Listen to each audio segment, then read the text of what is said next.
ان 4 مقاصد کے حصول کا طریقہ کیا ہو، پالیسیز کیا ہوں، اس کی وضاحت ہم نے 15 نکات کے تحت اپنے 15 نکاتی منشور میں کی ہے۔ اب ہم ان 15 نکات کی طرف آتے ہیں جو منشور میں مطالبات کی شکل میں درج کیے گئے ہیں۔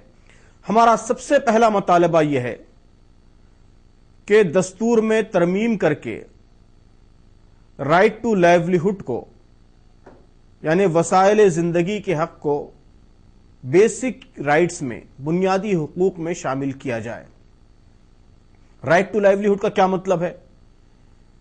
کہ ہر شہری کی جو بنیادی ضرورتیں ہیں کہ اس کو پیٹ بھر کھانا ملے، اس کو مناسب کپڑا ملے، اس کو مناسب شیلٹر میسر ہو، مکان میسر ہو، ہاؤسنگ میسر ہو، اس کے بچوں کی تعلیم کا انتظام ہو، اور بیمار ہونے کی صورت میں علاج کا انتظام ہو۔ یہ جو 5 بنیادی ضرورتیں ہیں، روٹی، کپڑا، مکان، تعلیم اور علاج، یہ حکومت کی ذمہ داری ہونی چاہیے۔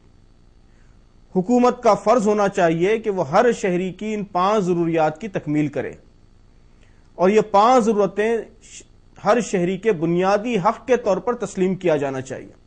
بنیادی حق کا کیا مطلب ہوتا ہے؟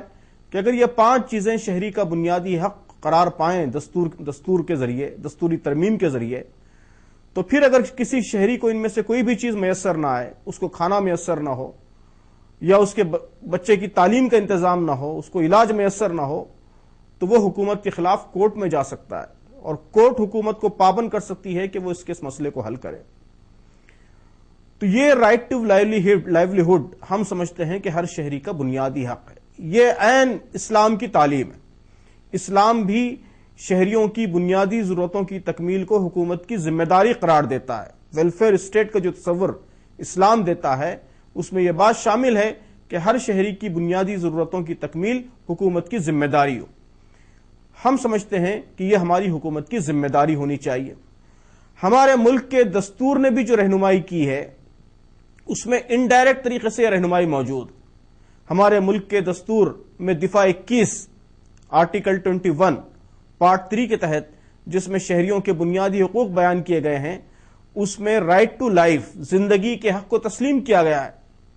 اور اکثر قانون اور دستور کے ماہرین یہ مانتے ہیں کہ غذا اور یہ بنیادی ضرورتیں، یہ زندگی کی لازمی ضرورتیں، اس کے بغیر زندگی کا تصور نہیں ہے، اس لیے زندگی کے حق میں یہ خود بخود شامل ہے۔ اسی طرح آرٹیکل 47 جو ہمارے دستور کے پارٹ 4 میں ہے، جس میں حکومت کے لیے رہنما خطوط ہیں، گائیڈنگ پرنسپلز ہیں، اس میں بھی یہ بات کہی گئی ہے کہ نیوٹریشن، تغذیہ اور شہریوں کے معیار زندگی کو، ان کے سٹینڈرڈ آف لیونگ کو اونچا اٹھانا، یہ حکومت کی ذمہ داری ہے۔ حکومت کو اس کے لیے اقدامات کرنے چاہیے۔ تو اس طرح انڈائریکٹ رہنمائی ہمارے دستور میں بھی موجود ہے، لیکن ہم چاہتے ہیں کہ باقاعدہ دستوری ترمیم کے ذریعے راست طور پر ڈائریکٹ اس کو قانونی حق تسلیم کیا جائے۔ گزشتہ UPA حکومت نے ان 5 میں سے ایک ضرورت کے سلسلے میں، تعلیم کے سلسلے میں دستوری ترمیم کی ہے، اور رائٹ ٹو ایجوکیشن، تعلیم کا حق اب دستوری حق ہے۔ غذا کے سلسلے میں دستوری ترمیم تو نہیں کی گئی، لیکن قانون بنایا گیا، رائٹ ٹو فوڈ قانونی حق ہے، دستوری حق نہیں ہے، لیکن باقی کے سلسلے میں کوئی اقدام نہیں کیا گیا۔ ہم چاہتے ہیں کہ دستور میں ترمیم کے ذریعے ان 5 چیزوں کو، یعنی لائیولیہڈ کو، بنیادی ضرورتوں کو، ہر شہری کا بنیادی حق تسلیم کیا جائے۔ اس وقت دنیا میں تقریباً 23 ممالک ایسے ہیں جنہوں نے باقاعدہ دستور میں رائٹ ٹو لائیولیہڈ کو بنیادی حق کے طور پر تسلیم کیا ہے۔ مثلا ساؤتھ افریقہ، جو بہت سے معاملات میں ہمارے ملک سے اشتراک رکھتا ہے، اس نے آرٹیکل 27 میں اس بات کو تسلیم کیا ہے کہ رائٹ ٹو لائیولیہڈ یا شہریوں کی بنیادی ضرورتوں کی تکمیل یہ حکومت کی ذمہ داری ہوگی، اس کا شہری کا بنیادی حق ہوگا۔